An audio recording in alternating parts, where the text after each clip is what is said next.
Dear students, अब हम देखेंगे कि परमाणुवीय आकार को प्रभावित करने वाले कारक कौन कौन से होते हैं। ऐसे कौन कौन से फैक्टर्स हैं, ऐसे क्या क्या कारक हैं जो कि परमाणुवीय त्रिज्या यानी कि एटॉमिक रेडियस को अफेक्ट कर सकते हैं, उसको प्रभावित कर सकते हैं। तो बेटा सबसे पहले हमारे पास आता है कि किसी आवर्त में हम किस प्रकार देखेंगे। तो बेटा किसी आवर्त में देखने के लिए हमारे पास जो क्वांटिटी है उसका नाम है जेड इफेक्टिव। जेड इफेक्टिव के बारे में हम ऑलरेडी देख करके आ चुके हैं, इसके बारे में हम लोग पढ़ करके आ चुके हैं। यदि जेड इफेक्टिव का मान बढ़ता है तो जेड इफेक्टिव का मान बढ़ने का मतलब क्या है बेटा, कि जेड इफेक्टिव का मान बढ़ने का मतलब यह है कि जो आकर्षण होगा, जो आकर्षण है वो बढ़ेगा। और यदि आकर्षण बढ़ेगा तो नाभिक का बाह्यतम कोश के इलेक्ट्रॉन पर आकर्षण बढ़ने की वजह से वो उसको अपनी ओर खींचेगा, और जब वो उसको अपनी ओर खींचेगा तो ऑटोमेटिक आप कॉमन सेंस समझ सकते हैं बेटा कि आकार जो है वो छोटा होना शुरू हो जाएगा। तो यहां से बात कही जा सकती है कि जब जेड इफेक्टिव बढ़ेगा और आकर्षण बढ़ेगा, इसका मतलब ये होगा कि अब यहां पर रेडियस का मान घटेगा, त्रिज्या का मान घटेगा। तो हम इसको इस तरह से बोल सकते हैं कि परमाणुवीय त्रिज्या, जिसको कि बेटा हम स्मॉल आर, क्योंकि हम इसको रेडियस बोलते हैं, स्मॉल आर से रिप्रेजेंट कर सकते हैं, ये इनवर्सली प्रोपोर्शनल होगा जेड इफेक्टिव के व्युत्क्रमानुपाती होगा। जैसे अगर हम एग्जांपल की बात करें बेटा, lithium, beryllium, boron, carbon, nitrogen, oxygen, fluorine. अब हम सब ये बात जानते हैं कि ये सभी तत्व क्या है बेटा, ये सभी तत्व सेकंड आवर्त के हैं। ये सभी तत्व क्या हैं, सेकंड आवर्त के हैं। और हमें यह भी बात पता है कि किसी भी आवर्त में बाएं से दाएं जाने पर लगातार जेड इफेक्टिव के मान में बढ़ोतरी होती है। इसका मतलब यह है कि जैसे जैसे जेड इफेक्टिव बढ़ेगा वैसे वैसे आकर्षण बढ़ेगा और इसकी वजह से त्रिज्या, रेडियस लगातार घटेगा। तो यहां पर रेडियस का क्रम आप देख सकते हैं, लगातार घटता हुआ क्रम हमने बता दिया है। दूसरा कारक की बात करें बेटा, दूसरा कारक हम देखते हैं यहां पर वर्ग में, किस प्रकार देखा जाएगा किसी वर्ग में। अब किसी वर्ग की यदि बात करी जाए तो परमाणुवीय त्रिज्या यानी कि रेडियस जो होगा वो डायरेक्टली प्रोपोर्शनल होगा, समानुपाती होगा कोशों की संख्या के। मतलब कि जैसे जैसे कोश की संख्या बढ़ेगी वैसे वैसे परमाणुवीय त्रिज्या भी बढ़ेगा। और इसको भी आप कॉमन सेंस से समझ सकते हैं, जैसे जैसे कोश की संख्या बढ़ेगी बेटा तो पहले प्रथम कोश आएगा, फिर आएगा द्वितीय कोश, फिर आएगा तृतीय कोश, फिर आएगा चौथा कोश, फिर आएगा पांचवा, छठा, इस प्रकार से कोश की संख्या लगातार बढ़ती चली जाएगी। और यह बात आप समझ सकते हैं कि पहले कोश वाले से तो द्वितीय कोश वाला बड़ा होगा, द्वितीय कोश वाले से तीन कोश वाला बड़ा होगा, तीन कोश वाले से चार वाला बड़ा होगा, सिमिलरली चार से बड़ा पांच, पांच से बड़ा छह, छह से बड़ा सात। तो जैसे ऐसे करके हम कोश की संख्या बढ़ाते चले जाएंगे वैसे वैसे बाह्यतम कोश के इलेक्ट्रॉन की नाभिक से दूरी बढ़ती चली जाएगी और इसी कारण से उसकी जो परमाणुवीय त्रिज्या है वो भी बढ़ती चली जाएगी। इसीलिए यहां पर यह बात कही गई है कि परमाणुवीय त्रिज्या समानुपाती है, डायरेक्टली प्रोपोर्शनल है कोशों की संख्या के। जैसे अगर हम एग्जाम्पल की बात करें तो lithium, sodium, potassium, rubidium, caesium. अब आप ये बात देख सकते हैं बेटा कि ये सभी तत्व क्या हैं, ये सभी तत्व प्रथम वर्ग के हैं। प्रथम वर्ग, वर्ग संख्या फर्स्ट ए या वर्ग संख्या फर्स्ट, या जिनको कि हम क्षारीय धातु भी बोलते हैं। इनमें यदि हम ऊपर से नीचे की ओर जाएंगे तो बेटा लगातार कोश संख्या में वृद्धि होगी। लिथियम की अगर बात करें तो यहां पर दो कोश हैं, सोडियम में तीन कोश है, पोटेशियम में चार है। सिमिलरली हम आगे भी बोल सकते हैं। तो जैसे जैसे कोश की संख्या में वृद्धि हो रही है वैसे वैसे परमाणुवीय त्रिज्या भी बढ़ेगी। तो आप देख सकते हैं हमने यहां पर इसमें बढ़ते हुए क्रम का ऐसा चिन्ह बता दिया गया है। नेक्स्ट बात करते हैं बेटा अब हम कि किसी आवेशित प्रजातियों के लिए किस प्रकार से त्रिज्या को बताया जाएगा। अब आवेशित प्रजातियों का मतलब क्या है, तो हमने आपको बताया था बेटा आवेशित प्रजातियां जो है वो दो प्रकार से देखी जाएंगी। क्या क्या, पहला तो एक तत्व के भिन्न आयनों के लिए और दूसरा जाएगा सम इलेक्ट्रॉनिक प्रजातियों के लिए। दोनों ही बातों के, दोनों के बारे में ही हम लोग जेड इफेक्टिव के अंदर डिस्कस करके आ चुके हैं। तो दोनों में ही किस प्रकार से बताया जाएगा इसको समझने की कोशिश करते हैं। तो यहां पर जो आयनिक त्रिज्या है, क्योंकि ये सब तो आयन होंगे बेटा, ये सब तो आयन है, तो आयनिक त्रिज्या व्युत्क्रमानुपाती है जेड इफेक्टिव के। और जेड इफेक्टिव आप जानते हैं कि पॉजिटिव बढ़ता है तो जेड इफेक्टिव बढ़ता है, नेगेटिव बढ़ता है तो जेड इफेक्टिव घटता है। अर्थात त्रिज्या जो है वो इन दोनों प्रजातियों के लिए या तो भिन्न आयन हो एक ही तत्व के, या फिर वो सम इलेक्ट्रॉनिक प्रजातियां हो। तो ऐसे केस के अंदर जिसका नेगेटिव अधिक होगा उसका त्रिज्या अधिक होगा, जिसका पॉजिटिव अधिक होगा उसका त्रिज्या उतना ही कम होगा। एग्जाम्पल से समझते हैं इसको। जैसे यहां पर लिखा है बेटा n+n और n-। अब ये सब क्या है बेटा, ये सब है एक ही तत्व के भिन्न आयन। और जब एक ही तत्व के भिन्न आयन है तो हमने यहां कॉन्सेप्ट देख लिया कि जिसका नेगेटिव अधिक होगा उसका त्रिज्या अधिक होगा, जिसका पॉजिटिव अधिक होगा उसका त्रिज्या कम होगा। n- पे नेगेटिव है अर्थात इसका त्रिज्या अधिकतम होगा, n+ पे पॉजिटिव अर्थात इसका त्रिज्या सबसे कम होगा, और बीच में कौन आ जाएगा, n आ जाएगा, जिस पर कोई चार्ज नहीं है। नेक्स्ट एग्जांपल देखिए बेटा H-Li+, बेरिलियम +2 और बोरोन +3, बेरिलियम +2 और बोरोन +3। अब यदि आप यहां पर देखें बेटा तो इन सभी के अंदर ये सब एक तत्व के भिन्न आयन तो नहीं है, क्योंकि सभी तत्व भिन्न है। परंतु यदि आप सब में इलेक्ट्रॉन की गणना करेंगे तो H- में 2, लिथियम प्लस में 2, बेरिलियम +2 में 2 और बोरोन +3 में 2। तो इन सब में इलेक्ट्रॉन की संख्या समान है, अर्थात ये सब क्या है, सम इलेक्ट्रॉनिक प्रजाति। तो इसके केस में भी हम यही फैक्टर अप्लाई कर सकते हैं, जिस पर नेगेटिव अधिक है उसका रेडियस उतना ही अधिक है, जैसे जैसे पॉजिटिव चार्ज बढ़ेगा वैसे वैसे त्रिज्या का मान भी घटेगा। और एग्जांपल देखिए बेटा आप n-3 O-2 F- Na+ और Mg+2, इसमें आप देख सकते हैं बेटा ये सब क्या था, 10 इलेक्ट्रॉन वाली प्रजातियां हैं, सम इलेक्ट्रॉनिक प्रजाति हैं। फिर से वही कॉन्सेप्ट, नेगेटिव आवेश अधिकतम है n के ऊपर तो इसका रेडियस अधिकतम होगा, Mg के ऊपर +2 है, सबसे अधिक पॉजिटिव चार्ज है तो सबसे कम रेडियस है, सबसे कम त्रिज्या किसका हो जाएगा, Mg+2 का हो जाएगा। और इस प्रकार से हम त्रिज्या की बता सकते हैं कि क्रम क्या होगी, बढ़ता हुआ क्रम होगा या घटता हुआ क्रम होगा आवेशित प्रजातियों के लिए भी। तो यदि हमारे पास आवेशित प्रजातियां हैं तो हम ये Z इफेक्टिव वाला पॉइंट अप्लाई करके उनके त्रिज्या यानी कि रेडियस का क्रम ऑर्डर बता सकते हैं। नेक्स्ट बात करते हैं बेटा अब हम किस प्रकार से विचलन होगा, वेरिएशन ऑफ एटॉमिक रेडियस क्या होगा, मतलब त्रिज्या जो है वो किसी आवर्त में और किसी वर्ग में किस प्रकार से बढ़ेगी, किस प्रकार से घटेगी, इसको हम सिस्टमेटिक स्टडी करते हुए चलते हैं। तो देखते हैं बेटा यहां पर किसी आवर्त में, अब किसी आवर्त में बाएं से दाएं जाने पर जैसे जैसे नाभिकीय आवेश बढ़ता है परमाणु त्रिज्या घटती है। ये अभी जस्ट हम थोड़ी देर पहले देख करके आए हैं कि जैसे जैसे Z इफेक्टिव बढ़ेगा वैसे वैसे त्रिज्या का मान घटेगा। अब जैसे एग्जांपल की बात करें बेटा सेकंड आवर्त की बात करें तो सेकंड आवर्त तत्व कौन कौन से बेटा, lithium, beryllium, boron, carbon, nitrogen, oxygen, fluorine और नियोन, ये सभी तत्व है। तो इनमें देखा बेटा हमने कि जब हम इसके अंदर बाएं से दाएं की ओर गए तो लगातार क्या हुआ, लगातार Z इफेक्टिव के मान में बढ़ोतरी हुई और Z इफेक्टिव का मान बढ़ेगा अर्थात त्रिज्या का मान घटेगा तो रेडियस का मान लगातार घटेगा। पर आप एक बात यहां पर देखें कि नियोन के आगे एकदम बढ़ता हुआ क्रम बता दिया गया, मतलब कि क्या है, ये बहुत बहुत ज्यादा है इसका त्रिज्या। अब ये बात यहां पर सोचने वाली है कि ऐसा क्यों हो रहा है।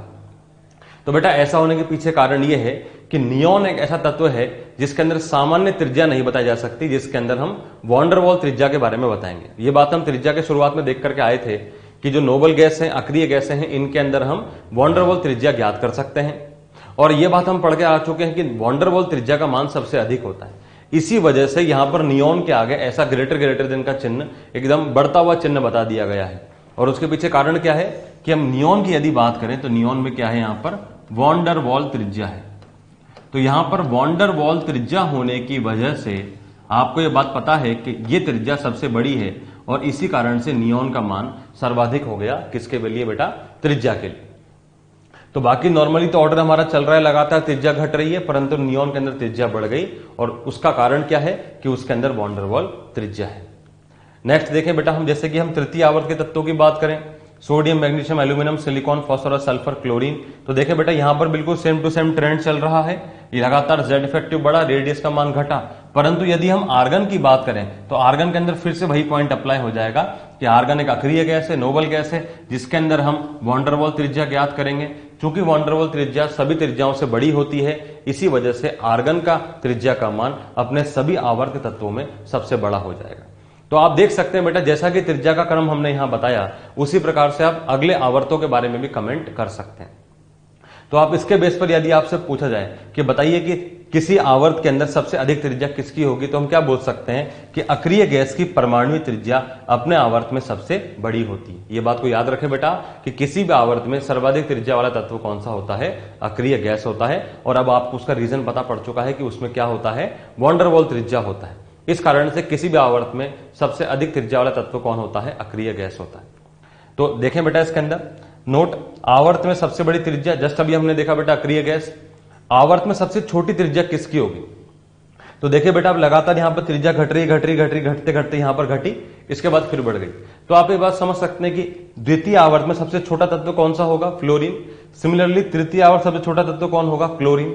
तो जैसा कि हम यहां पर देखें कि किसी भी आवर्त के अंदर सबसे छोटा तत्व कौन होगा, जैसे यहां फ्लोरीन है, क्लोरीन है। सिमिलरली आप सोच सकते हैं अगले में आएगा ब्रोमीन, अगले में आएगा आयोडीन। इस प्रकार से आप खुद सोच के बता सकते हैं। तो फ्लोरीन, क्लोरीन, ब्रोमीन, आयोडीन ये सभी किसी प्रजातियां हैं, ये सब हैलोजन प्रजातियां हैं। अर्थात यहां पर ये बात कही जा सकती है कि किसी आवर्त में सबसे छोटी त्रिज्या किसकी होगी बेटा, हैलोजन की होगी। तो ये दोनों पॉइंट आप याद रखें बेटा कि आवर्त में सबसे बड़ी त्रिज्या किसकी होती है, अक्रिय गैस की होती है। आवर्त में सबसे छोटी त्रिज्या किसकी होती है, हैलोजन की होती है। हाँ, मान लीजिए आपसे ये बात पूछी जाए कि यदि हम अक्रिय गैस की गणना ना करें, यदि हम अक्रिय गैस को शामिल ना करें, तब बताएंगे सबसे बड़ा कौन होगा। तो यदि हम अक्रिय गैस को नहीं देख रहे तो क्लियरली देख सकते हैं बेटा सबसे पहला तत्व सबसे बड़ा है, यहां भी सबसे पहला तत्व सबसे बड़ा है।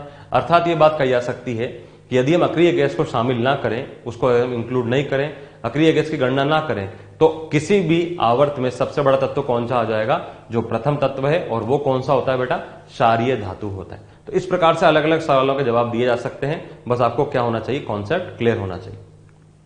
नेक्स्ट बात करते हैं अब हम कि किस प्रकार से वेरिएशन होगा, विचलन होगा किसी वर्ग के अंदर। अब वर्ग में देखें बेटा तो ऊपर से नीचे जाने पर जैसे जैसे कोषों की संख्या बढ़ती है वैसे वैसे परमाणु आकार बढ़ता है। ये थोड़ी देर पहले हम देख करके आ चुके हैं बेटा कि वर्ग में ऊपर से नीचे जाएंगे लगातार कोष संख्या बढ़ेगा, और कोष संख्या बढ़ने का मतलब त्रिज्या का मान भी बढ़ेगा। जैसे एग्जाम्पल की बात करें बेटा हम एस ब्लॉक और पी ब्लॉक, तो एस ब्लॉक के अंदर ग्रुप संख्या 1 lithium, sodium, potassium, rubidium, caesium, लगातार वर्ग संख्या के अंदर टॉप टू बॉटम वर्ग संख्या 1 के अंदर कोष संख्या में वृद्धि हो रही है, आकार बढ़ेगा। ग्रुप नंबर 2 के अंदर लगातार बढ़ेगा, ग्रुप नंबर 16 में लगातार बढ़ेगा, 17 में लगातार बढ़ेगा, 18 में लगातार बढ़ेगा। तो इस प्रकार से हमने देखा कि किस प्रकार विचलन होगा या विचलन होगा किस चीज का, इस प्रकार से हमने देखा बेटा विचलन होगा किस चीज का, त्रिज्या का, किसी आवर्त में या फिर किसी वर्ग में। नेक्स्ट अब हम बात करते हैं बेटा कि 3D श्रेणी के जो संक्रमण तत्व हैं उनके अंदर किस प्रकार से आवर्तीय विचलन होगा त्रिज्या के अंदर। बहुत ही इंपॉर्टेंट कॉन्सेप्ट है, बहुत इंपॉर्टेंट कॉन्सेप्ट है बेटा, समझ करके चलें इसको। क्या है बात, देखिए बेटा बात यहां पर क्या है। यदि हम 3D श्रेणी की बात करें, अर्थात यदि हम डी ब्लॉक के तत्वों की बात करें, तो डी ब्लॉक के अंदर शुरुआत होती है, सबसे पहले तत्व आता है हमारे पास scandium. Scandium, titanium, vanadium, chromium, manganese, iron, cobalt, nickel, फिर कॉपर और जिंक। इस प्रकार से सभी तत्व आ जाते हैं जो कि 3D श्रेणी के तत्व कहे जाते हैं। इसके बारे में हम लोग देख करके आ चुके हैं बेटा, इन सभी तत्वों को 3D श्रेणी के तत्व कहा जाता है। अब इसके बारे में हम आगे और देखें कि इसके अंदर किस प्रकार से त्रिज्या का क्रम बताया जा सकता है। तो यदि हम Z इफेक्टिव की बात करें तो Z इफेक्टिव के बारे में हमने क्या सीखा था बेटा, हमने ये सीखा था कि Z इफेक्टिव का मान क्या होता है, इसका सूत्र क्या होता है, Z माइनस सिग्मा, ये सूत्र होता है, जानते बेटा। यदि हम डी ब्लॉक के तत्वों की बात करें तो डी ब्लॉक के तत्वों के अंदर जो इलेक्ट्रॉन होता है वो कहां जाता है बेटा, वो n-1वें कोष में जाता है। वो इलेक्ट्रॉन जो होता है वो कहां जाता है, वो n-1वें कोष में जाता है। क्योंकि यदि आप जैसे मान लीजिए कि हम स्कैंडियम तत्व की बात करें तो स्कैंडियम परमाणु क्रमांक क्या है बेटा, 21 है। यदि आप इसका इलेक्ट्रॉनिक विन्यास लिखेंगे तो यदि हम संक्षेप में लिखें, छोटे फॉर्म में लिखें तो क्या लिखेंगे बेटा, आर्गन, फिर आएगा बेटा 4s2, फिर आएगा बेटा क्या 3d1। तो अंतिम इलेक्ट्रॉन कहां गया बेटा, अंतिम इलेक्ट्रॉन गया 3D के अंदर। यह बात हम देख करके आ चुके हैं कि अंतिम इलेक्ट्रॉन जिस उपकोष में जाता है वही उसके ब्लॉक का निर्धारण करता है। क्योंकि स्कैंडियम के इलेक्ट्रॉनिक विन्यास में अंतिम इलेक्ट्रॉन डी के अंदर गया, अर्थात स्कैंडियम एक डी ब्लॉक का तत्व घोषित हो गया। अब यदि हम इसमें देखें तो इलेक्ट्रॉन, अंतिम इलेक्ट्रॉन किस में गया बेटा, 3D के अंदर गया, और यहां पर कोष की सर्वाधिक संख्या तो 4 है। तो यदि हम 4 को n माने तो 4 के हिसाब से 3 क्या हो जाएगा, n-1 हो जाएगा। अर्थात यह बात कही जा सकती है कि इलेक्ट्रॉन, अंतिम इलेक्ट्रॉन जो है वो कहां जा रहा है, n-1वें कोष में जा रहा है।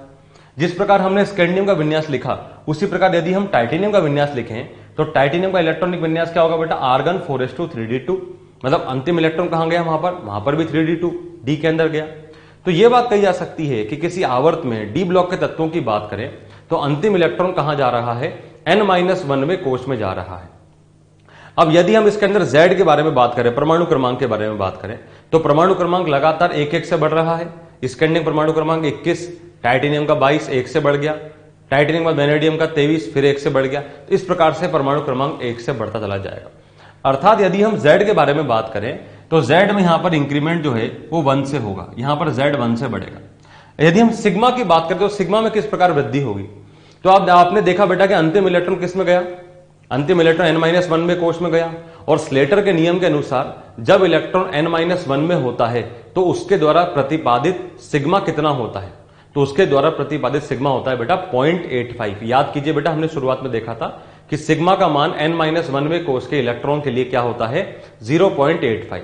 अर्थात यहां पर यह है कि जिस प्रकार हम इसमें आवर्त में बाएं से दाएं की ओर जाएंगे तो लगातार सिग्मा में वृद्धि होगी, और किस मैग्नीट्यूड से होगी, किस मान से होगी, 0.85 के मान से होगी। अर्थात यहां कहा जा सकता है कि जो सिग्मा है उसमें वृद्धि होगी बेटा किससे, 0.85 से। इसका मतलब Z इफेक्टिव में वृद्धि होगी किस मान से बेटा, 0.15 से। 0.15 से सिग्मा बढ़ेगा, सॉरी 0.15 से Z इफेक्टिव क्या होगा बेटा, बढ़ेगा। इसका मतलब ये बात यहां कही जा सकती है कि किसी आवर्त के अंदर डी ब्लॉक के तत्वों में Z इफेक्टिव का मान किससे बढ़ेगा बेटा, 0.15 से बढ़ेगा। 0.15 की यदि बात करी जाए तो 0.15 एक बहुत बड़ा नंबर नहीं है। इसका मतलब यहां पर यह है कि Z इफेक्टिव के बढ़ने की रफ्तार जो है ना वो इतनी अधिक नहीं है जितनी अधिक हमने S और P ब्लॉक के तत्वों के लिए देखी थी, और यही फैक्टर यहां पर रेडियस को बताने में बहुत हेल्प करेगा हमारी। हमने अभी अभी ये सीखा कि Z इफेक्टिव के अंदर बढ़ोतरी जो है वो सिर्फ और सिर्फ 0.15 से है, अर्थात यहां पर यह है कि Z इफेक्टिव में आवर्त में डी ब्लॉक में लेफ्ट टू राइट बाएं से दाएं जाने पर इतना अधिक इंक्रीमेंट नहीं होगा। अब इसकी वजह से क्या होगा इस बात को हम देखते हैं ध्यान से। देखिए बेटा, यदि हम स्कैंडियम से लेकर के मैंगनीज आयरन तक की बात करें और यदि हम इलेक्ट्रॉन की भर्ती करें तो इलेक्ट्रॉन कहां जा रहा है बेटा, अंतिम इलेक्ट्रॉन जा रहा है डी के अंदर। डी की यदि बात करें तो बेटा डी के अंदर कितने कक्षक होते हैं, तो बेटा डी के अंदर 5 कक्षक होते हैं, ठीक है। स्कैंडियम की बात करें तो स्कैंडियम में इलेक्ट्रॉन कहां गया बेटा, हमने बताया कि 3D है तो स्कैंडियम में 3D1, फिर टाइटेनियम में 3D2, फिर वेनेडियम में 3D3। सिमिलरली हम आगे भी बता सकते हैं। तो जब हमने इस प्रकार से यहां तक इलेक्ट्रॉन की भर्ती करी तो हम देख सकते हैं कि नॉर्मली क्या होगा, Z इफेक्टिव 0.15 के मान से बढ़ेगा, और जब Z इफेक्टिव बढ़ेगा तो त्रिज्या का मान स्वाभाविक रूप से घटेगा। तो हम यहां बोल सकते हैं कि त्रिज्या यहां पर लगातार घटते हुए क्रम में बताई जा सकती है। तो यहां पर त्रिज्या लगातार घटते हुए क्रम में बताई जाएगी। अब जैसे ही हम आयरन, कोबाल्ट और निकल की बात करें, अब देखिए बेटा यहां पर क्या होगा, आयरन, कोबाल्ट और निकल की यदि हम बात करें तो यहां पर जब हम इलेक्ट्रॉन की भर्ती करते हैं तो इलेक्ट्रॉन की भर्ती करेंगे तो फिर से वही बेटा होगा कि डी के अंदर हमारे पास 5 कक्षक है। अब आयरन का परमाणु क्रमांक क्या है बेटा, 26। इसका विन्यास लिखेंगे तो क्या होगा, आर्गन 4s2 3d6। अब यदि हम 3d के इलेक्ट्रॉन भरें तो 3d1 2 3 4 5 और छठा इलेक्ट्रॉन अब यहां पर आ गया। इसके बाद यदि आप कोबाल्ट की भर्ती करेंगे तो कोबाल्ट में क्या होगा बेटा, इलेक्ट्रॉन एक और यहां पर आ जाएगा, युग्मन हो जाएगा। अब बात यहां पर यह है कि जब कोई 2 इलेक्ट्रॉन युग्मन कर लेते हैं तो युग्मन करने की वजह से उनके बीच की दूरी घट जाती है, और जब 2 इलेक्ट्रॉन के बीच की दूरी घट जाएगी, वो नजदीक हो जाएंगे, तो आपको यह बात पता है कि 2 इलेक्ट्रॉन में परस्पर प्रतिकर्षण होता है। तो प्रतिकर्षण के होने की वजह से अब क्या होगा, वो इलेक्ट्रॉन आपस में थोड़ा सा और एक दूसरे को धक्का लगाएंगे बाहर की ओर, मतलब प्रतिकर्षण की मात्रा बढ़ेगी। क्योंकि Z इफेक्टिव बहुत ही कम मात्रा में बढ़ रहा है, अर्थात यहां यह बात कही जा सकती है कि जिस मात्रा में अब Z इफेक्टिव बढ़ रहा है उसमें इन दोनों इलेक्ट्रॉन के युग्मन होने की वजह से अब और अधिक क्या हो जाएगा, प्रतिकर्षण बढ़ जाएगा। और जैसे ही प्रतिकर्षण बढ़ेगा वो क्या करेगा, Z इफेक्टिव के बढ़ते हुए क्रम के लगभग बराबर आ जाएगा। तो जिस मात्रा में Z इफेक्टिव बढ़ेगा उसी मात्रा में अब सिग्मा का मान भी बढ़ना शुरू हो जाएगा, क्योंकि सिग्मा के अंदर एक अगला नेक्स्ट कारक जुड़ना शुरू हो गया है, और वो क्या है, इलेक्ट्रॉन के युग्मन से होने वाला परिरक्षण। इलेक्ट्रॉन के युग्मन से होने वाला परिरक्षण प्रभाव भी अब उसके अंदर जुड़ेगा, अर्थात अब यहां पर Z इफेक्टिव जिस रफ्तार से बढ़ेगा उसी रफ्तार से यहां पर सिग्मा भी बढ़ सकता है। तो यह बात कही जा सकती है कि यहां पर आयरन, कोबाल्ट और निकल के अंदर त्रिज्या का मान लगभग बराबर होगा। आप देख सकते हैं बेटा कि अगला निकल आएगा 3d8, वहां पर भी सेम टू सेम केस होगा। तो आपने यहां पर देखा कि अब क्या है, यहां पर त्रिज्या लगभग बराबर है। तो आयरन, कोबाल्ट और निकल का त्रिज्या लगभग बराबर हो गया। इसके बाद यदि हम कॉपर और जिंक की बात करें तो कॉपर और जिंक के अंदर क्या होगा, चलिए इसको देखने की कोशिश करते हैं। तो यहां पर बेटा हमने देखा कॉपर और जिंक के अंदर, तो अब यहां पर हम देख सकते हैं बेटा 3D के अंदर इलेक्ट्रॉन भरेंगे वापस से 1 2, इस प्रकार से यहां पर 5 कक्षक बना दिए गए हैं। कॉपर और जिंक के अंदर 1 2 3 4 5, ये 6 7 8 9 आ गया, और फिर बेटा 10 आ गया। अब क्या होगा, अब इतना अधिक युग्मन हो गया है कि अब जो परिरक्षण प्रभाव का मान है वो Z इफेक्टिव की बढ़ोतरी से ज्यादा हो जाएगा। जो सिग्मा के अंदर बढ़ोतरी होगी उसका मान Z इफेक्टिव की बढ़ोतरी के मुकाबले में ज्यादा हो जाएगा, और इसी वजह से अब क्या होगा, अब यहां पर परिरक्षण प्रभाव का मान अधिक होने की वजह से प्रतिकर्षण बढ़ेगा, और प्रतिकर्षण बढ़ने की वजह से त्रिज्या का मान भी बढ़ेगा। इसलिए यहां पर यह बात कही जाती है बेटा कि निकल से बड़ा हो जाएगा कॉपर, और कॉपर से बड़ा क्या हो जाएगा बेटा, जिंक हो जाएगा। तो आप समझ सकते हैं बेटा यहां पर कि इस प्रकार सा क्रम क्यों आ रहा है, क्योंकि इलेक्ट्रॉन का क्या हो गया है, युग्मन होना शुरू हो गया है। तो इस पूरी बात को यदि हम सारगर्भित तरीके से बताएं तो क्या बताएंगे बेटा, कि यदि हम स्कैंडियम से लेकर के आयरन तक की बात करें तो Z इफेक्टिव और सिग्मा में अंतर अधिक नहीं है। जैसा कि आपने देखा बेटा Z इफेक्टिव में इंक्रीमेंट जो है बहुत कम हो रहा है। तो चूंकि शुरुआत में Z इफेक्टिव का मान अधिक है और सिग्मा का मान कम है, अर्थात Z इफेक्टिव की बात मानी जाएगी, Z इफेक्टिव बढ़ेगा अर्थात त्रिज्या का मान घटेगा।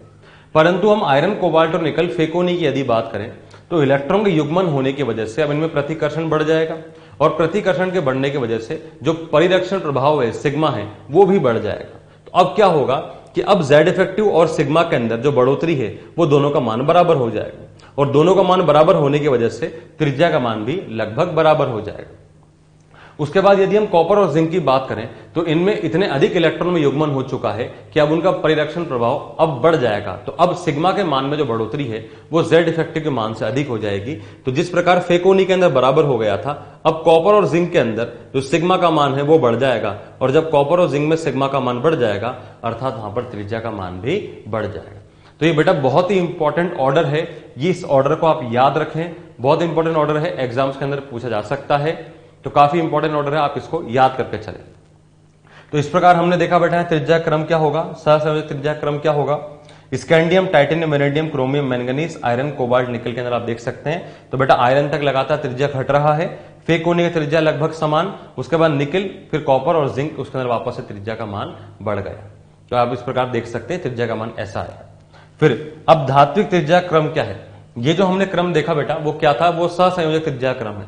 यदि हम इसमें धात्विक त्रिज्या क्रम देखें तो वो क्या होगा, तो धात्विक त्रिज्या क्रम बिल्कुल समान होगा, बस थोड़ा सा अंतर आ रहा है। आप देखें बेटा कहां पर, क्रोमियम और मैंगनीज के अंदर अंतर आ रहा है। यहां पर क्रोमियम और मैंगनीज में सहसंयोजक में क्रोमियम का मान अधिक है, परंतु मैंगनीज का मान धात्विक त्रिज्या में अधिक हो जाता है। और इसके पीछे कारण क्या होता है बेटा, इसमें दुर्बल धात्विक बंध का होना। मैंगनीज के अंदर दुर्बल धात्विक बंध है। धात्विक बंध के बारे में हम आगे चल के काफी स्टडी करने वाले हैं, धात्विक बंध के बारे में हम आगे चल के पढ़ेंगे, खास करके जब हम एस ब्लॉक चैप्टर के बारे में देखेंगे।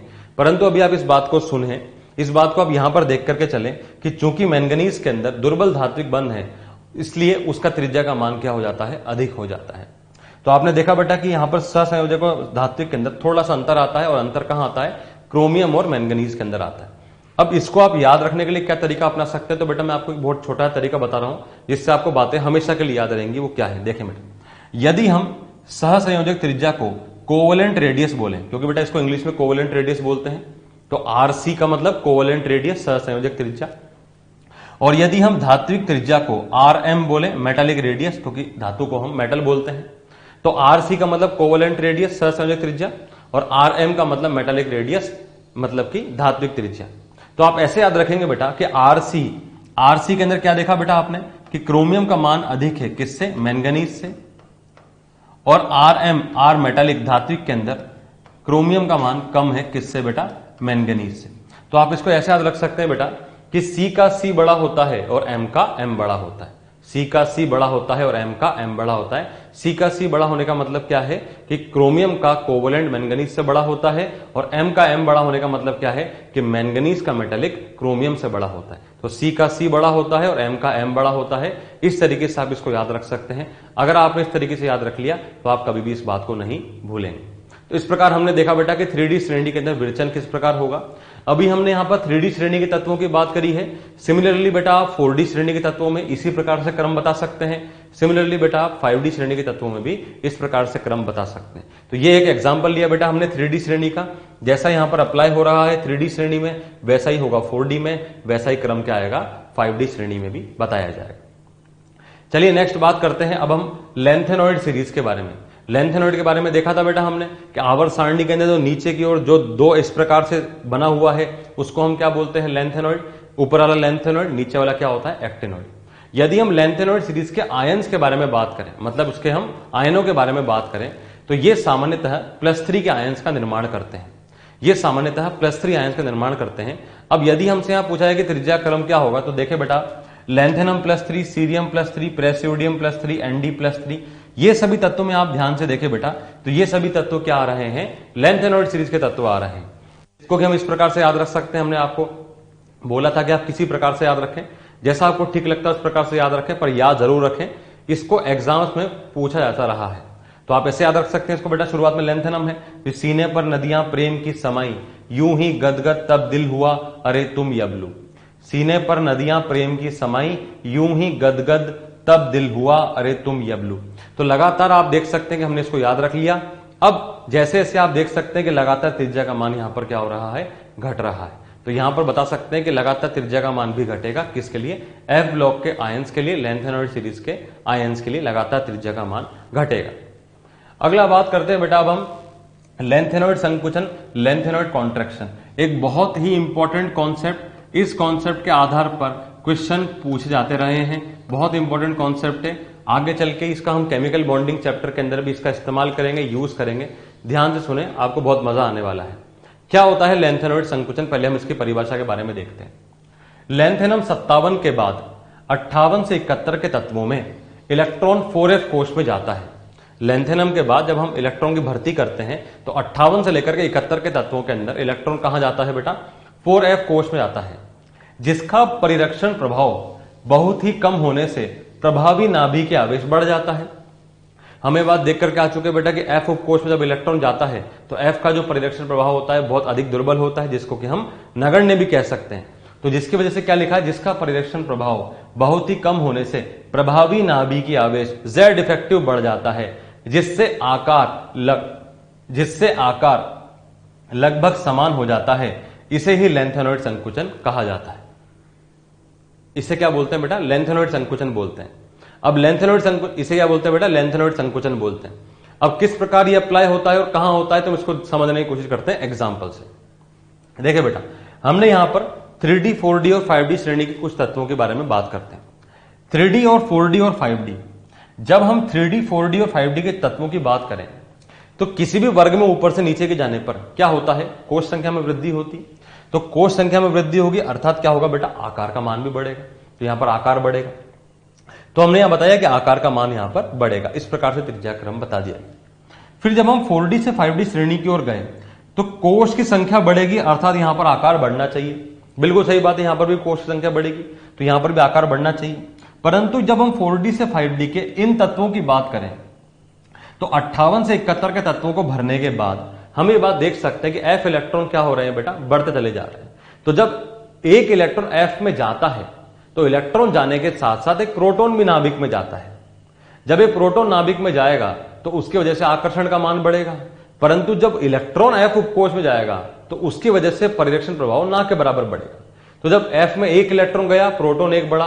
प्रोटॉन एक बढ़ने की वजह से आकर्षण तो बढ़ेगा, परंतु F के इलेक्ट्रॉन की वजह से प्रतिकर्षण नहीं बढ़ेगा। फिर F में 2 इलेक्ट्रॉन जाएंगे, फिर 2 प्रोटॉन बढ़ेंगे। 2 प्रोटॉन की वजह से फिर से आकर्षण बढ़ेगा, परंतु F के इलेक्ट्रॉन की वजह से परिरक्षण प्रभाव नहीं बढ़ेगा। फिर F के अंदर 3 इलेक्ट्रॉन जाएंगे, 3 प्रोटॉन भी जाएंगे। 3 प्रोटॉन की वजह से आकर्षण फिर से बढ़ेगा, परंतु F में इलेक्ट्रॉन जाने की वजह से परिरक्षण प्रभाव नहीं बढ़ेगा। तो आप सोचे बेटा कि F में 1, 2, 3, 4, 5, 6 इस प्रकार से अगर हम 14 इलेक्ट्रॉन की भर्ती कर दें तो 14 इलेक्ट्रॉन जाने के साथ साथ 14 प्रोटॉन भी जाएंगे। तो 14 इलेक्ट्रॉन की वजह से कुछ खास परिरक्षण प्रभाव में अंतर नहीं आएगा, परंतु 14 प्रोटॉन के जाने की वजह से बहुत अधिक मात्रा के अंदर नाभिकीय आवेश बढ़ जाएगा। और जब नाभिकीय आवेश बहुत अधिक मात्रा में बढ़ जाएगा अर्थात Z इफेक्टिव का मान भी बढ़ जाएगा। इस वजह से जब Z इफेक्टिव का मान बढ़ेगा तब वो बाह्यतम कोष के इलेक्ट्रॉन को अपनी ओर अधिक रूप से आकर्षित करेगा।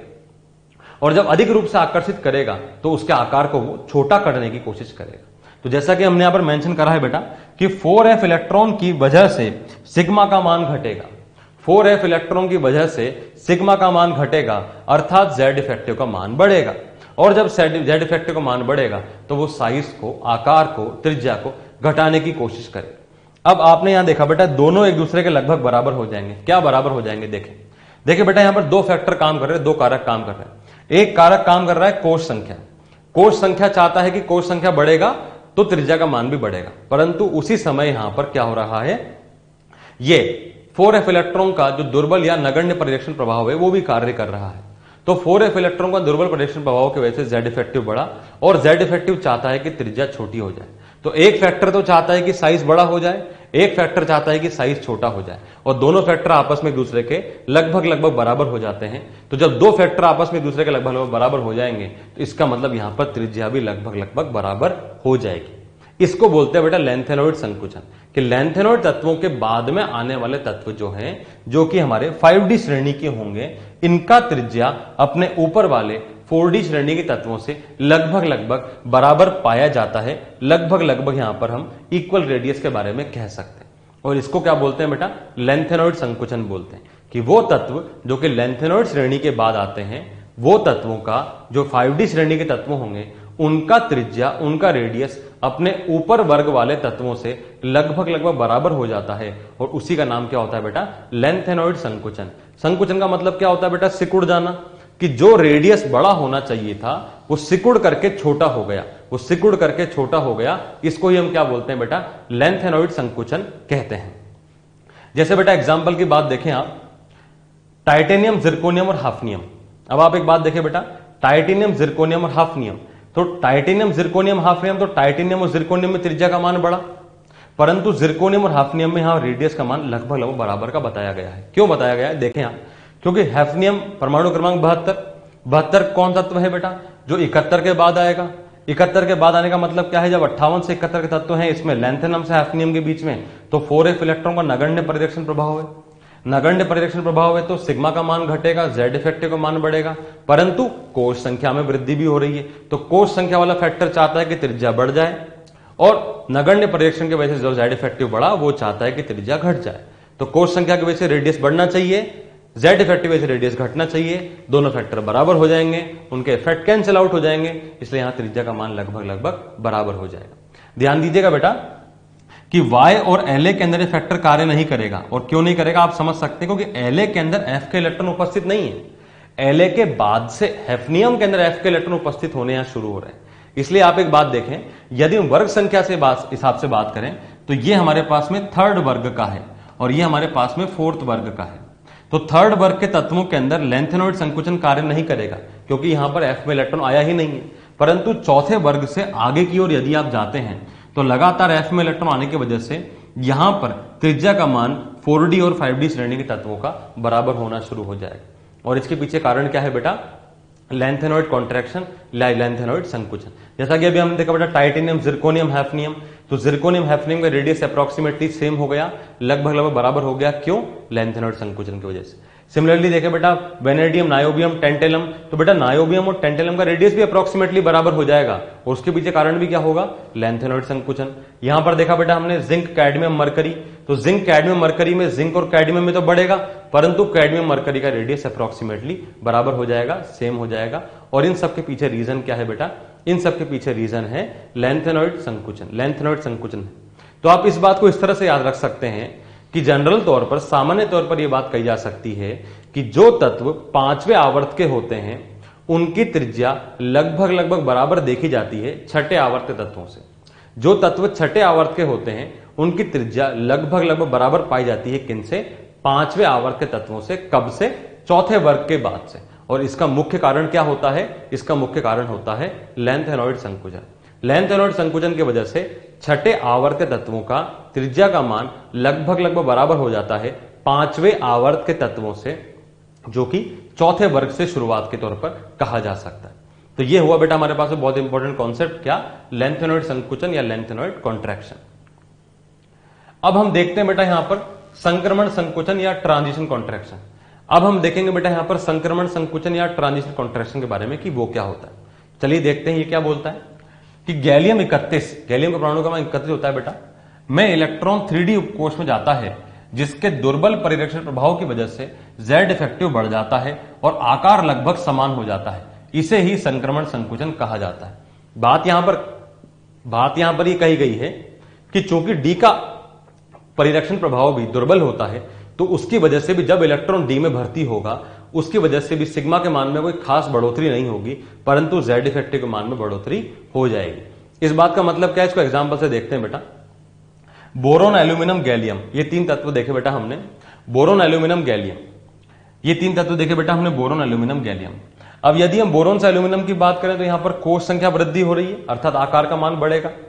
फिर हम जब एल्यूमिनियम और गैलियम की बात करें तो एल्यूमिनियम और गैलियम के अंदर कोश संख्या बढ़ेगी तो आकार बढ़ेगा, परंतु जब हम गैलियम के इलेक्ट्रॉनिक विन्यास की बात करें तो गैलियम का विन्यास क्या है बेटा, argon 4s1 3d10, argon 3d10, इस प्रकार से बेटा इसका मान है आर्गन 3d10 4s1, इसका मान होगा बेटा, ये होगा बेटा 4s2 और 4p1, इस प्रकार से इसका विन्यास है, आर्गन 3d10 4s2 4p1। यदि हम यहां विन्यास देखें तो इसका विन्यास क्या बेटा, आर्गन 3d10 4s2 4p1, ये विन्यास है। अब आप एक बात देखिए बेटा कि ये जो 10 इलेक्ट्रॉन 3D में गए हैं इनका परिरक्षण प्रभाव कैसा है, दुर्बल। तो दुर्बल परिरक्षण प्रभाव की वजह से क्या होगा, वही काम जो हमने लैंथेनॉइड संकुचन में देखा था कि जब इलेक्ट्रॉन एक ऐसे उपकोष में जाएगा जिसका दुर्बल परिरक्षण प्रभाव है तो सिग्मा का मान तो बढ़ेगा नहीं, परंतु Z इफेक्टिव का मान बढ़ेगा। जब एक इलेक्ट्रॉन D में जाएगा तो एक प्रोटॉन भी जाएगा नाभिक में। जब इलेक्ट्रॉन D में गया तो परिरक्षण प्रभाव ना के बराबर बढ़ा, दुर्बल है, परंतु प्रोटॉन की वजह से Z इफेक्टिव के मान में बढ़ोतरी हो रही है। तो जब एक साथ D में 10 इलेक्ट्रॉन जाएंगे तो 10 प्रोटॉन भी जाएंगे, 10 प्रोटॉन की वजह से Z इफेक्टिव के मान में बढ़ोतरी होगी, परंतु 10 इलेक्ट्रॉन की वजह से परिरक्षण प्रभाव में कुछ खास अंतर नहीं आएगा। तो उस जेड इफेक्टिव के बढ़ने की वजह से अब वो त्रिज्या को क्या करेगा, कम करने की कोशिश करेगा। तो आप यहां पर देखें बेटा कि यहां पर गैलियम और एल्यूमिनियम के अंदर क्या फैक्टर काम कर रहा है। एक फैक्टर तो है कोष संख्या। कोष संख्या चाहता है त्रिज्या का मान बढ़ जाए, परंतु डी का दुर्बल परीक्षण प्रभाव की वजह से जेड इफेक्टिव बढ़ रहा है और वो चाहता है कि त्रिज्या का मान घट जाए। एक फैक्टर चाहता है त्रिज्या बढ़ जाए, एक फैक्टर चाहता है त्रिज्या छोटा हो जाए। दोनों फैक्टर आपस में बराबर हो जाएंगे, अर्थात यहां त्रिज्या का मान भी बराबर हो जाएगा। इसी वजह से एल्यूमिनियम और गैलियम के अंदर त्रिज्या का मान लगभग बराबर होता है। और उसके पीछे का कारण क्या है बेटा, उसके पीछे कारण है क्या, संक्रमण संकुचन, ट्रांजिशन कॉन्ट्रैक्शन। इस बात को हम अगर आप और ध्यान से देखें, यदि हम किसी त्रिज्या का क्रम देखें बेटा इस आवर्त के इस वर्ग के अंदर, यदि हम त्रिज्या का वर्ग यदि हम त्रिज्या का क्रम देखें इस वर्ग के अंदर, तो वो क्या होगा, तो बोरोन, एल्यूमिनियम, गैलियम, इंडियम और थैलियम। तो देखिए बेटा बोरोन से एल्यूमिनियम बढ़ा, फिर एल्यूमिनियम और गैलियम के अंदर कारण क्या है, तो जस्ट अभी हमने देखा क्या कारण है इसका, संक्रमण संकुचन। इसके बाद गैलियम इंडियम बढ़ेगा, परंतु फिर इंडियम और थैलियम का भी आकार लगभग बराबर हो गया। इसके पीछे कारण क्या है, जो इसके पहले जस्ट हमने पढ़ा था, लेंथेनॉइड संकुचन। तो लेंथेनॉइड संकुचन की वजह से इंडियम थैलियम की रेडियस अप्रोक्सीमेटली बराबर है और एल्यूमिनियम गैलियम की रेडियस भी अप्रोक्सीमेटली बराबर है। इसका कारण क्या है, संक्रमण संकुचन। नेक्स्ट देखिए बेटा एनसीईआरटी के द्वारा त्रिज्या के मान के अनुसार, वेरी वेरी इंपॉर्टेंट पॉइंट बेटा, एनसीईआरटी में त्रिज्या का मान हमें दिया हुआ है बोरोन फैमिली के अंदर, उसके मान के हिसाब से यदि देखा जाए तो एल्यूमिनियम हल्का सा बड़ा होता है गैलियम से। तो डेटाबेस वाला पॉइंट है बेटा, इसको आप याद रख के चलें कि एनसीईआरटी ये बात मान के चलती है कि एल्यूमिनियम और गैलियम के अंदर कुछ खास अंतर नहीं होता है, परंतु यदि हम एग्जैक्ट वैल्यू की बात करें तो एल्यूमिनियम हल्का सा बड़ा होता है किससे, गैलियम से। एल्यूमिनियम क्या होगा, हल्का सा बड़ा होगा किससे, गैलियम से। तो इस आधार पर अब कुल क्रम क्या आ जाएगा बेटा कि बोरोन से बड़ा गैलियम, गैलियम से बड़ा एल्यूमिनियम, उससे बड़ा इंडियम, और इंडियम और थैलियम के अंदर थैलियम हल्का सा बड़ा होता है। बहुत इंपॉर्टेंट फैमिली है बेटा बोरोन फैमिली, बोरोन परिवार। इसके लिए हमने यहां पर आपको डेटा बताया है, बहुत इंपॉर्टेंट ऑर्डर है, एग्जाम के अंदर पूछा हुआ ऑर्डर है, इसलिए हम आपको रिकमेंड करेंगे कि इस ऑर्डर को आप समझें और इसके आधार पर आप यहां पर त्रिज्या का क्रम बताएं। अब हम देखेंगे बेटा कुछ क्वेश्चंस रेडियस के ऊपर, त्रिज्या के ऊपर हमारे क्या क्या सवाल बन सकते हैं। तो देखिए बेटा हमारे पास में क्वेश्चन आया कि निम्न सभी को त्रिज्या के बढ़ते हुए क्रम में व्यवस्थित कीजिए। हमारे सामने कुछ ऑप्शंस हैं और हम इनको त्रिज्या के बढ़ते हुए क्रम में व्यवस्थित करते हैं। देखें कैसे। पहला है बेटा हमारे पास कार्बन, सिलिकॉन, जर्मेनियम, टिन और लेड। तो पहले तो आप जो गिवन तत्व है इनके बारे में सोचें कि क्या कार्बन, सिलिकॉन, जर्मेनियम, टिन और लेड एक आवर्त के हैं या एक वर्ग के हैं। तो आप देख सकते हैं बेटा ये सभी तत्व जो हैं वो किस में आएंगे बेटा, ये सभी तत्व आते हैं हमारे पास वर्ग संख्या 14 के तत्व। वर्ग संख्या 14 क्योंकि हम कार्बन परिवार भी कहते हैं।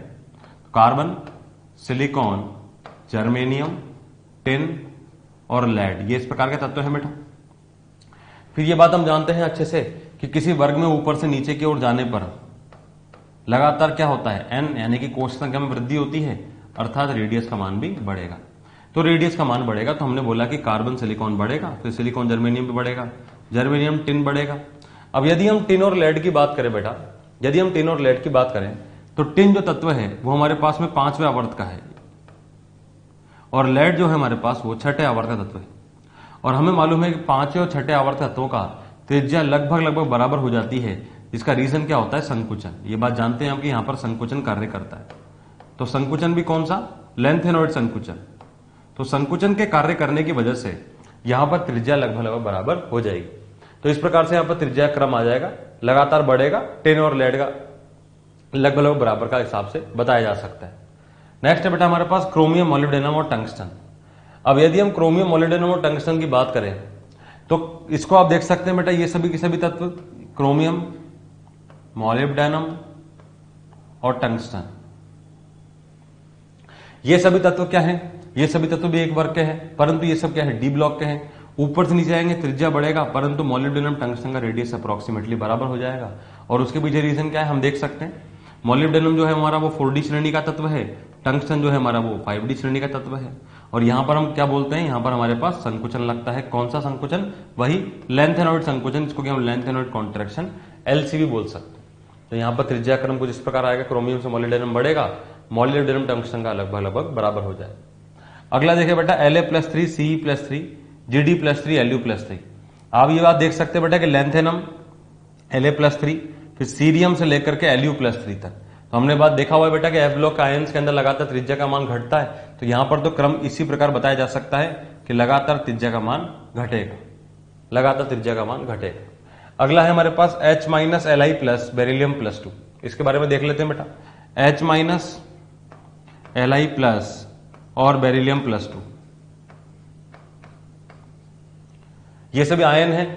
आयन है इसका मतलब क्या है? क्या ये एक ही तत्व के भिन्न आयन है? तो जी नहीं। तो क्या ये सभी तत्व सम इलेक्ट्रॉनिक प्रजातियां हो सकती? क्या ये सभी तत्व सम इलेक्ट्रॉनिक प्रजातियां हो सकती? इलेक्ट्रॉन गिन करके देख लेते हैं बेटा। इलेक्ट्रॉन गिन करके देखा हमने, H माइनस में 2, लिथियम प्लस में 2, बेरिलियम प्लस 2 में 2। तो जी हाँ, हमें इलेक्ट्रॉन का संख्या समान है। इलेक्ट्रॉन का संख्या समान होने का मतलब ये सभी के सभी सम इलेक्ट्रॉनिक प्रजातियां हैं। सम इलेक्ट्रॉनिक प्रजातियों के अंदर जिसका पॉजिटिव चार्ज ज्यादा उसका रेडियस उतना ही कम, जिसका नेगेटिव ज्यादा रेडियस ज्यादा। तो यहां पर त्रिज्या क्रम को जिस प्रकार बताया जा सकता है, ये त्रिज्या क्रम आ गया। फिर बेटा NO, P और S। अब यहां पर देखें बेटा आप, तो नाइट्रोजन, ऑक्सीजन, यदि हम इसको आवर्त सारणी में रखने की कोशिश करें तो नाइट्रोजन के बगल में ऑक्सीजन आएगा, नाइट्रोजन के नीचे फास्फोरस आएगा, ऑक्सीजन नीचे सल्फर आएगा। अब आप देखें बेटा, ये तत्व जो है हमारे पास, इसमें दो तत्व एक आवर्त के हैं, दो तत्व एक आवर्त के हैं, इन तत्वों के वर्ग भी अलग अलग है। तो ऐसे केस के अंदर आप कैसे बता सकते हैं? देखिए बेटा, नाइट्रोजन ऑक्सीजन ये दोनों ही तत्व क्या है? सेकंड आवर्त के तत्व हैं, अर्थात इनके अंदर 2 कोष होंगे। फास्फोरस सल्फर तृतीय आवर्त के हैं, अर्थात इनके अंदर 3 कोष होंगे। ये बात कॉमन सेंस से कही जा सकती है कि 3 कोष वाले तत्व बड़े होंगे 2 कोष वाले तत्वों से। इसका मतलब P और S का रेडियस का मान N और O से तो बड़ा ही होगा। अब रही बात N और O और P और S में कंपेयर करने की, तो देख लेते हैं। तो N और O क्या है बेटा? एक आवर्त तत्व है, आवर्त में लगातार Z इफेक्टिव का मान बढ़ेगा, इसका मतलब त्रिज्या का मान घटेगा। त्रिज्या का मान घटेगा तो N और O के अंदर N का मान बढ़ा, P और S के अंदर P का मान बढ़ा। तो हमारे पास यहां पर क्रम आ गया बेटा। यदि हम त्रिज्या के हिसाब से बताएं तो हमसे बोला गया है कि बढ़ते हुए क्रम में व्यवस्थित करना है, तो ठीक। तो सबसे छोटा कौन है बेटा? ऑक्सीजन। इससे बड़ा कौन है? नाइट्रोजन। इससे बड़ा कौन है? सल्फर। और सबसे बड़ा कौन मिल गया इन सभी तत्वों के अंदर? फास्फोरस। तो इस प्रकार से आप देख सकते हैं बेटा कि यदि आपके सामने कोई सवाल आता है त्रिज्या को कंपेयर करने के लिए या तुलना करने के लिए या क्रम बताने के लिए, तो आप इन सब तरीकों से, जैसा भी हमने आपको बताया, इस तरीके से आप क्वेश्चन करेंगे। मॉड्यूल में, एक्सरसाइज में आपको आगे और भी सवाल मिलेंगे। जितने सवालों का आप करेंगे उतनी प्रैक्टिस आपकी बढ़ेगी, उतने सवालों को समझने करने का आपका उस तरीके से भी विकास होगा। अगला देखते हैं बेटा, क्वेश्चन आया हमारे पास में कि आकार का सही क्रम होगा। अब यहां पर बात करी जा रही है निकिल, पैलेडियम और प्लेटिनम की। किसकी बात करी जा रही है बेटा? निकिल, पैलेडियम और प्लेटिनम की। तो चलिए देख लेते हैं बेटा। निकिल, पैलेडियम और प्लेटिनम, इन 3 तत्वों के बारे में बात करी जा रही है। ये सभी तत्वों के बारे में अगर बात करें तो वर्ग संख्या क्या है बेटा? ये सभी के सभी तत्व 10वें वर्ग के तत्व हैं। 10वें वर्ग के मतलब डी ब्लॉक के तत्व हैं। निकिल की अगर बात करी जाए तो निकिल 3D श्रेणी का तत्व होगा, पैलेडियम 4D श्रेणी का तत्व होगा, प्लेटिनम 5D श्रेणी का तत्व होगा। 3D से 4D में तो आकार बढ़ता है, परंतु 4D और 5D की त्रिज्या लगभग बराबर हो जाती है। और इसके पीछे रीजन क्या होता है बेटा? संकुचन। याद है बेटा आपको? इसके पीछे रीजन क्या होता है? संकुचन। और संकुचन भी कौन सा? लेंथेरोइड संकुचन। तो इस प्रकार से बताया जा सकता है कि त्रिज्या क्रम कुछ ये होगा। अब ये हमारे पास कौन सा ऑप्शन में है? तो देखिए बेटा, निकिल, पैलेडियम, प्लेटिनम। हमारे पास पहला ऑप्शन ही हमारा आंसर चला गया। तो हमारा आंसर क्या जाएगा इसका? A option. फर्स्ट ऑप्शन हमारा इसका आंसर होगा। अगला क्वेश्चन देखते हैं बेटा, निम्न में से किसकी त्रिज्या सबसे बड़ी होगी? और हमारे सामने कुछ ऑप्शन है। अब जब भी कभी आपके सामने इस प्रकार से ऑप्शन दिए जाते हैं, जब भी कभी आपके सामने इस प्रकार से ऑप्शन दिए जाएं जिसके अंदर आपको इलेक्ट्रॉनिक विन्यास दिया होगा, तो इलेक्ट्रॉनिक विन्यास के आधार पर आप किस प्रकार से सवाल को बनाएंगे? तो देखें बेटा, एक तरीका तो ये कि आप इनको तत्व मान के कर लें। आप, मैं आपको इन सवालों करने के 2 तरीके बता रहा हूं। पहला तरीका तो ये कि आप इनको तत्व मान के कर लें, जैसे कि 1s2 2s2 2p6 3s2, ये तत्व कौन सा मिल गया बेटा आपको? ये तत्व मिल गया हमको magnesium. 1s2 2s2 2p6 3s2 3p1, ये तत्व है बेटा aluminium. 1s2 2s2 2p6 3s2 3p3, ये तत्व है बेटा अपने पास phosphorus. 1s2 2s2 2p6 3s2 3p5, ये तत्व कौन सा है बेटा हमारे पास? क्लोरीन। ये तत्व आ गए बेटा हमारे पास। इन चारों तत्वों को आवर्त श्रेणी के हिसाब से अरेंज करने की कोशिश करें तो आप देख सकते हैं ये सभी के सभी तत्व क्या है बेटा? 3rd आवर्त के तत्व हैं, तृतीय आवर्त तत्व हैं। इन तत्वों को यदि हम जमाएं तो पहले आपको मैग्नीशियम मिलेगा, इसके बगल में आपको एल्यूमिनियम मिलेगा, उसके आगे थोड़ा आगे जाकर आपको फॉस्फोरस मिलेगा, थोड़ा आगे जाकर आपको क्लोरीन मिलेगा। इन सभी तत्वों में आप देखें, सभी तत्व एक आवर्त के हैं, बाएं से दाएं गए, लगातार Z इफेक्टिव का मान बढ़ा, Z इफेक्टिव का मान बढ़ा, त्रिज्या का मान लगातार घटेगा। अर्थात त्रिज्या के हिसाब से बात करिए तो लगातार यहां पर त्रिज्या घटेगी। ठीक है, त्रिज्या घट रही है तो बोल रहा सबसे बड़ा कौन है? सबसे बड़ा कौन मिल गया बेटा हमको? मैग्नीशियम। मैग्नीशियम कौन सा था हमारे पास में? ये पहला ऑप्शन। हमारे हिसाब से क्वेश्चन का आंसर क्या जाना चाहिए? पहला ऑप्शन आंसर जाना चाहिए।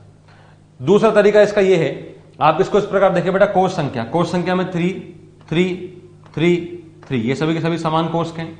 आप एक बात देखें, 3s2 3p1 3p3 3p5, तो पहले कहीं ना कहीं 3s2 आएगा, उसके आगे फिर कहीं ना कहीं 3p1 आएगा, उसके आगे कहीं ना कहीं 3p3 आएगा, उसका आगे कहीं ना कहीं 3p5 आएगा।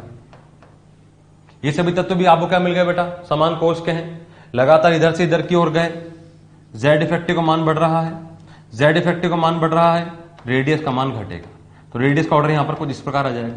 तो देखा जाए तो बात एक ही है, हम पहले तरीके से क्या कर रहे हैं, उसको आवर्त श्रेणी के हिसाब से देख रहे हैं, दूसरे में हम सिर्फ और सिर्फ इसके विन्यास के हिसाब से देख रहे हैं।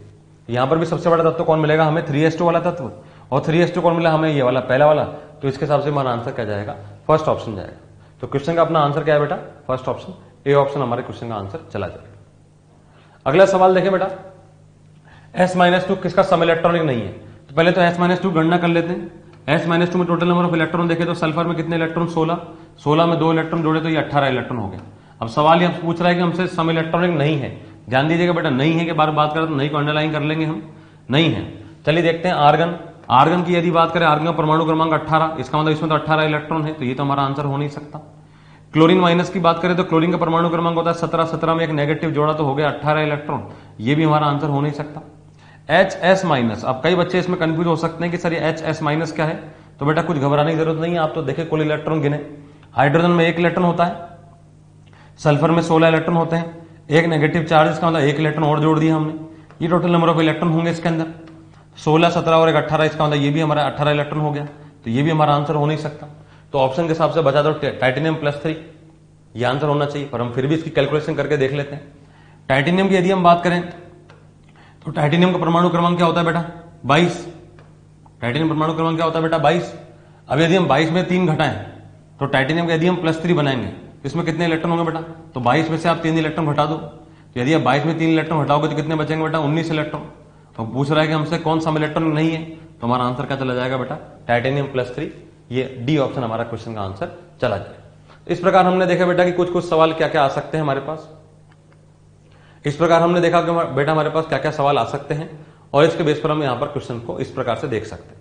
अब हम स्टार्ट करेंगे बेटा एक नए गुणधर्म के बारे में, एक नई प्रॉपर्टी के बारे में, जिसका नाम है आयनन विभव या आयनन ऊर्जा, जिसको कि कहा जाता है आयोनाइजेशन पोटेंशियल या आयोनाइजेशन एनर्जी, जिसको कि हम आईपी या फिर आईई के नाम से संबोधित करेंगे बेटा। तो बेटा जब भी कभी आईपी और आई नाम आएगा उसको हम आयनन ऊर्जा या आयनन विभव से जोड़ते हुए चलेंगे। अब आप देखें बेटा, पहले हम इसके डेफिनेशन के बारे में बात करते हैं। इसकी परिभाषा क्या है, एक विलगित गैसीय परमाणु से उसकी मूल अवस्था में सबसे ढीले बंधे इलेक्ट्रॉन को हटाने के लिए आवश्यक ऊर्जा को आयनन विभव कहते हैं। मतलब कि यदि हमारे पास में कोई परमाणु है तो उसका सबसे ढीला बंधा हुआ इलेक्ट्रॉन होगा, मतलब कि जो सबसे बाहर का इलेक्ट्रॉन होगा, उसको हटाने के लिए, उसको रिमूव करने के लिए जो ऊर्जा की आवश्यकता होगी, उसी ऊर्जा आवश्यकता का नाम क्या दिया जाएगा बेटा, आयनन ऊर्जा दिया जाएगा, या फिर उसको हम आयनन विभव बोलेंगे। हमारे लिए आयनन ऊर्जा और आयनन विभव दोनों को एक तरीके से ही लेकर के चलेंगे। जैसे अगर हम इसको डायग्राम के फॉर्म में देखें बेटा, तो एक परमाणु है हमारे पास, परमाणु के बीच में नाभिक है, नाभिक के ऊपर बेटा क्या है, पॉजिटिव चार्ज है, यहां पर कोई इलेक्ट्रॉन मौजूद था तो हमने इसको ऊर्जा दी, वो ऊर्जा किसके बराबर है बेटा, आईपी के बराबर है। तो ऊर्जा को अवशोषित करके उसने इलेक्ट्रॉन को त्याग दिया। इलेक्ट्रॉन को त्यागने के लिए इस ऊर्जा का जो जरूरत है, जितनी ऊर्जा चाहिए, उसका नाम हमने क्या दिया, आईपी दिया। इक्वेशन के रूप में, समीकरण के रूप में बताएं तो एक्स गैसियस था, जिसने एक इलेक्ट्रॉन त्याग करके एक्स प्लस गैसियस में कन्वर्ट हो गया। तो इस प्रक्रम में जो ऊर्जा लगी उसका ही नाम क्या होगा बेटा, आईपी होगा, या फिर हम उसको ही क्या, आईई के नाम से संबोधित कर सकते हैं। तो इस प्रकार से बात कही जा सकती है, किसके अंदर, इसके अंदर बताई जा सकती है। नेक्स्ट, किसी परमाणु के लिए हमेशा ऊष्मा शोषी प्रक्रम है। बहुत ही इंपॉर्टेंट बात है बेटा, किसी भी परमाणु के लिए हमेशा ऊष्मा शोषी प्रक्रम होगा। डेल्टा एच का मान धनात्मक होगा, मतलब डेल्टा एच का मान पॉजिटिव होगा। और ऐसा क्यों होगा आप खुद समझे बेटा। कोई भी परमाणु जो होगा उसका जो अंतिम इलेक्ट्रॉन या सबसे ढीला बंधा हुआ इलेक्ट्रॉन होगा वो खुद ब खुद बाहर नहीं जा सकता। उस इलेक्ट्रॉन को बाहर निकालने के लिए आपको थोड़ी ऊर्जा लगानी पड़ेगी। यदि वो इलेक्ट्रॉन खुद ही बाहर चला जाता तो बात अलग हो जाती, परंतु उस इलेक्ट्रॉन के ऊपर नाभिक का आकर्षण बल लग रहा है, तो आपको उस नाभिक के आकर्षण बल के बराबर तो कम से कम उसको ऊर्जा देनी ही पड़ेगी। और ऐसा प्रत्येक परमाणु में होगा, चाहे वो परमाणु नोबल गैस का हो, चाहे वो हमारे पास में क्षारीय धातु का हो, चाहे वो डी ब्लॉक का हो, संक्रमण तत्व हो, एफ ब्लॉक का तत्व हो, दुनिया में कैसा ही तत्व हो, प्रत्येक तत्व के प्रत्येक परमाणु में कैसा ही इलेक्ट्रॉन हो, चाहे वो बाह्यतम कोश का हो चाहे अंदर का हो, उस पर नाभिक की ओर आकर्षण लगेगा और आपको हमेशा इलेक्ट्रॉन को निकालने के लिए उस आकर्षण को ओवरकम करना पड़ेगा। इसलिए आपको वहां पर मेहनत करनी पड़ेगी और मेहनत करने का मतलब क्या है कि आपको उसमें कुछ ऊर्जा देनी पड़ेगी। तो जब भी कभी कोई सिस्टम ऊर्जा को अवशोषित करता है उस प्रक्रम के लिए हम क्या बोलते हैं, डेल्टा एच का मान पॉजिटिव बोलते हैं। तो दुनिया में कैसा ही तत्व हो, प्रत्येक परमाणु के लिए आईपी का मान हमेशा क्या होगा बेटा, डेल्टा एच का मान हमेशा पॉजिटिव बनाया जाएगा। आईपी एक हमेशा ऊष्माशोषी प्रक्रम होगा किसी भी परमाणु के लिए। और आपको बात समझ में आ रही है ऐसा क्यों हो रहा है।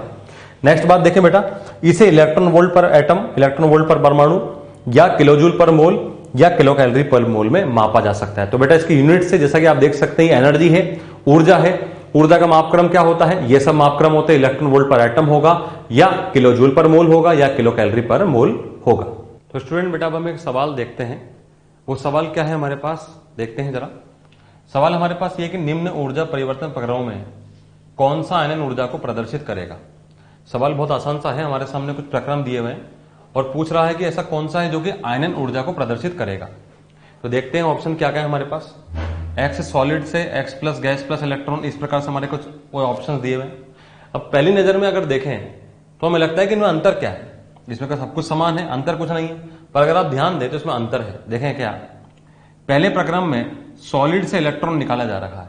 ध्यान दीजिएगा हमने क्या बात करी थी बेटा, एक विलगित गैसीय परमाणु होना चाहिए, विलगित भी होना चाहिए और गैसीय भी होना चाहिए, परंतु ये गैसीय तो है नहीं।